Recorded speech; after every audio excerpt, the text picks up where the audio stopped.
साहेब हे षडयंत्राचं तो ते असं थेट आरोप केलेले होते. आता यावेळेस मुख्यमंत्र्यांची निकटवर्ती करताय, म्हणजे हे या तुमच्या उपोषणाच्या वेळेस तुम्हाला खेळवण्याचा प्रयत्न सुरू आहे. त्यासाठी 100% खेळू दे, 100% खेळू दे. यावेळेस देवेंद्र फडणवीस साहेबांसुद्धा माणूस आहेत त्यांचं सगळी एक. मी बोलता बोलता ते विसरून गेलो, त्यांचासुद्धा एक माणूस आहे, त्यांचा पण माणूस. आता हे माया पाठीला पण द्यायला, माया समाजाच्या पाठीलाच पण द्यायला या गोष्टी.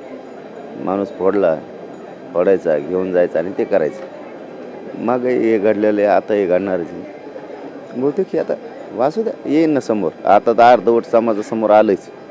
आता ज्या दिवशी ते बसतील हे घेऊन गाभाळ काय असेल ते, त्यावेळेस पुन्हा लक्षात येईल की हे सरकारनं बनवून दिलं सगळे दिल्लीला आणि मुंबईला, आणि हे बनवून देऊन आता हे सुरू आहे. आजच लक्षात आलं आमच्या ते, म्हणून समाजाला सांगून टाकलं.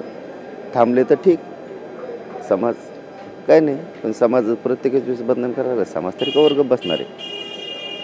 तुम्ही उपोषण स्थगित करावं असे त्यांनी आवाहन केले. आता या क्षणाला तुमची भूमिका काय असेल, तुमचं त्यांना सांगणं काय? नाही, मी शिंदे साहेबालाही सांगतो, मुख्यमंत्री शिंदे साहेबाला आणि गृहमंत्री फडणवीस साहेबांसुद्धा मी असं स्थगित करू शकत नाही आहे.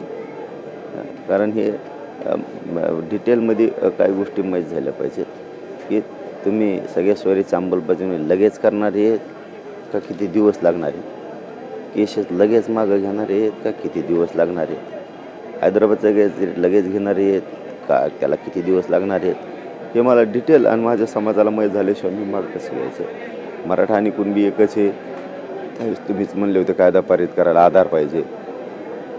मग आता 57 लाख नोंदीचा आधार मिळालेला आहे.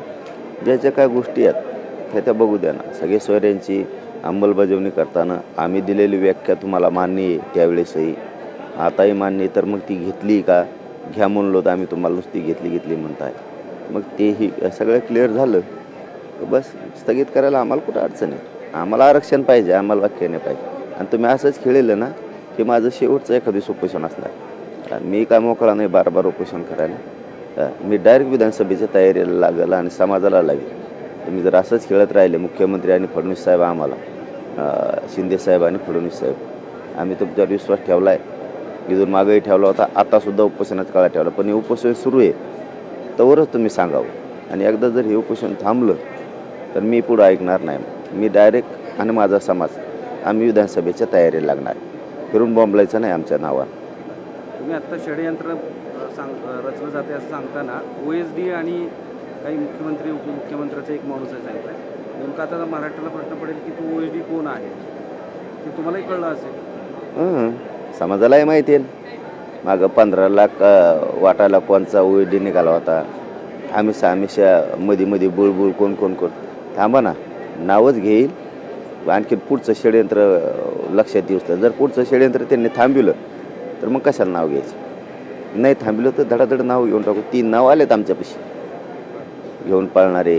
परत मिनिस्टरच्या गाड्या आहेत त्यांना वापरायला दिल्या फिरायला, तेही तिथपर्यंत आलं आहे. कोणत्या मिनिस्टरच्या दिल्यात काय माहीत, आता ते माहिती येईल आमच्याकडं.